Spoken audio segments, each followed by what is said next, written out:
Metabolism TV में आपका स्वागत है। आपके मेटाबॉलिज्म और स्वास्थ्य के बारे में सही जानकारी का स्रोत।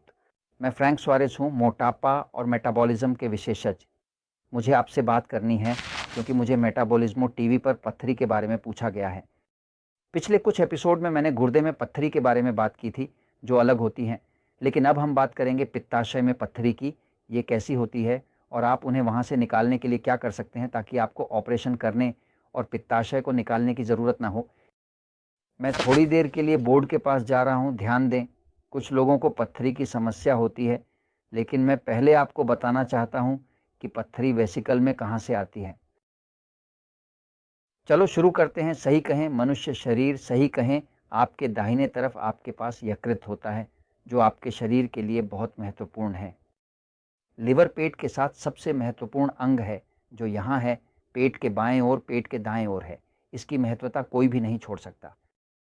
पैंक्रियस इंसुलिन उत्पन्न करता है, अन्य चीज़ों के बीच नहीं, है ना। लेकिन आपके शरीर को इंसुलिन के बिना जीना नहीं हो सकता, क्योंकि इंसुलिन ही है जो आपके द्वारा खाया जाने वाला सभी कुछ जो शरीर में परिवर्तित होता है को कोशिका में प्रवेश करने की अनुमति है।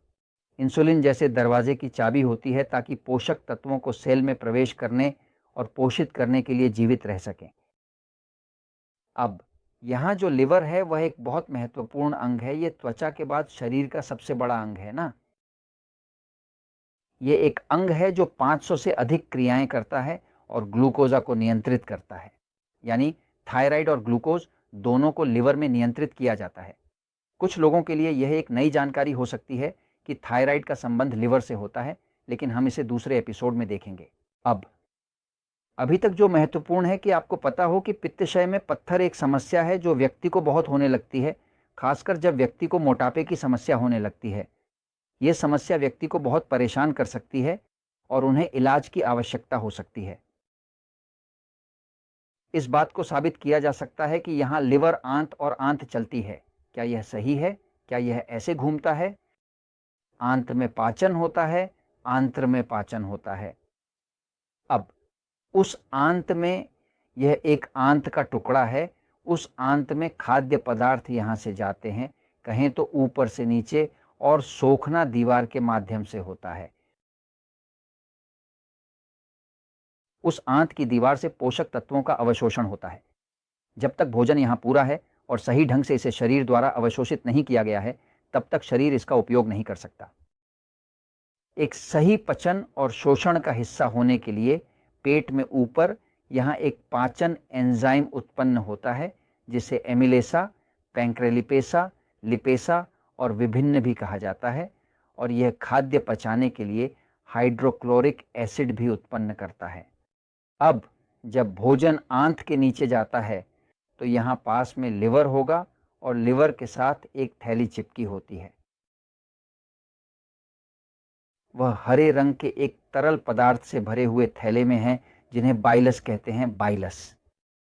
हरित रंग की पित्त उस थैली में जमा होती है और जब यहाँ से आंत में जाती है पाचन का एक हिस्सा के रूप में, जब यहाँ से तेल या प्रोटीन जैसी कोई भी चीज़ जाती है, हम बात कर रहे हैं मांस, पनीर, अंडा, तो पित्त को इसे महसूस करता है और संकुचित हो जाता है। इस कारण यह ज़रूरी है कि हमारा आहार संतुलित हो और हम प्रोटीन और मांस की मात्रा को संतुलित रखें।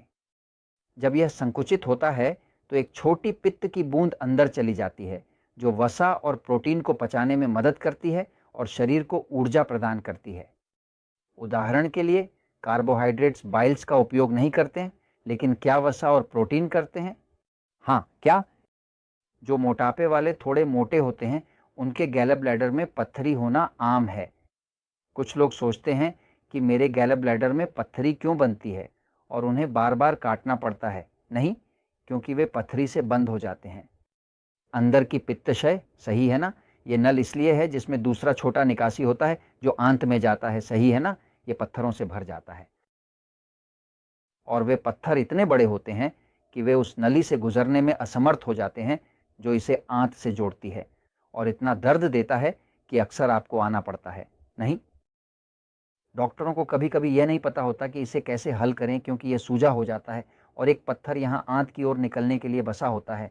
ये बहुत दर्दनाक होता है। वे पत्थर अगर आप उन्हें करीब से देखें तो वे गोल नहीं हैं, उनमें कुछ टिप्पणियां हैं जो ऐसा लगता है जैसे कांच पीसा हुआ हो, क्या नहीं? और ये चीज़ें छेद की तरह होती हैं, जैसे छोटे चाकू होते हैं, और इसके कारण ये बहुत दर्द करती है क्योंकि ये तेज़ और ताकतवर पत्थर होते हैं। पत्थर जो आम तौर पर वहाँ से गुजरते हैं वे कोलेस्ट्रॉल से भरे होते हैं, लेकिन मुख्य रूप से उनमें एक पत्थरी होती है जो कैल्शियम से बनी होती है।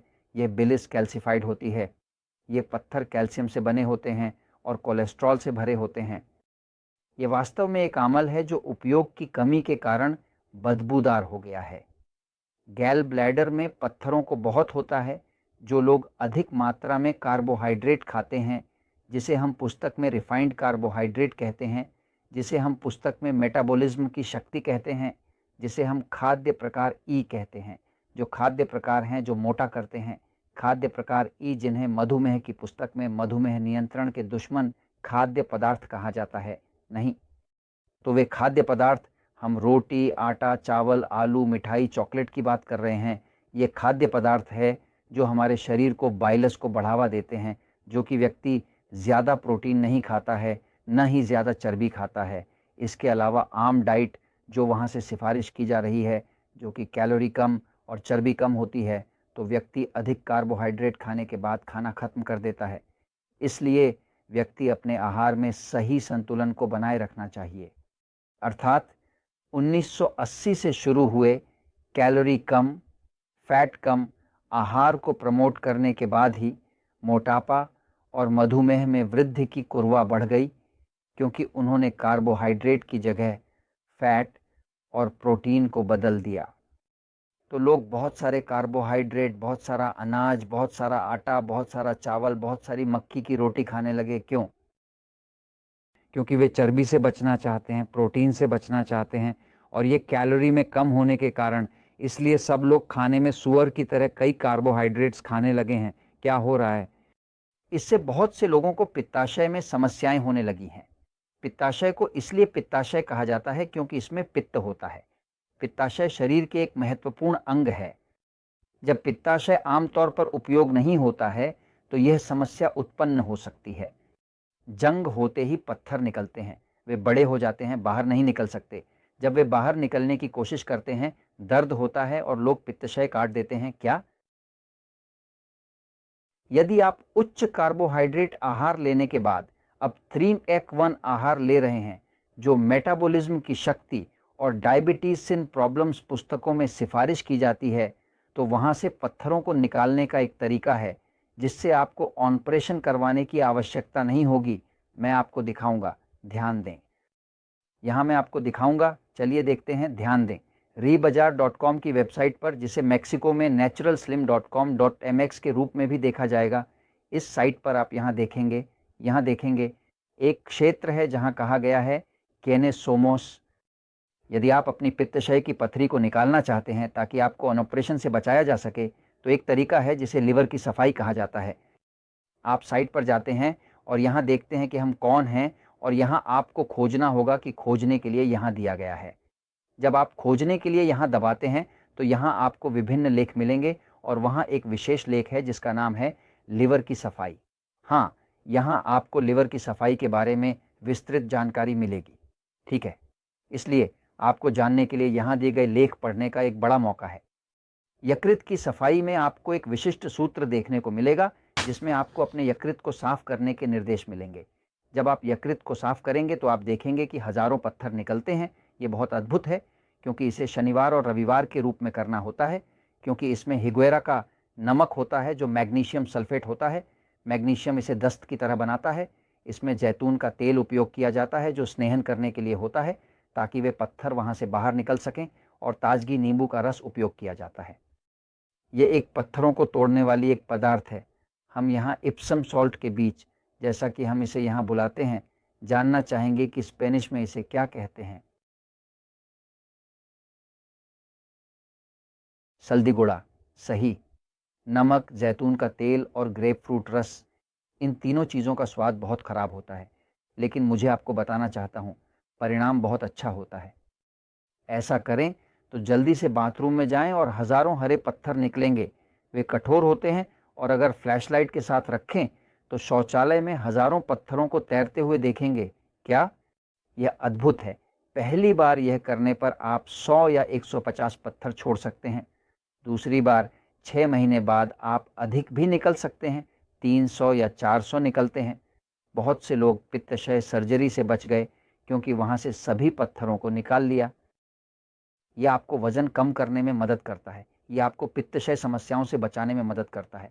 और ये सब बातें अगर आप अत्यधिक कार्बोहाइड्रेट्स वाले आहार का सेवन नहीं करते हैं, तो बच सकती हैं।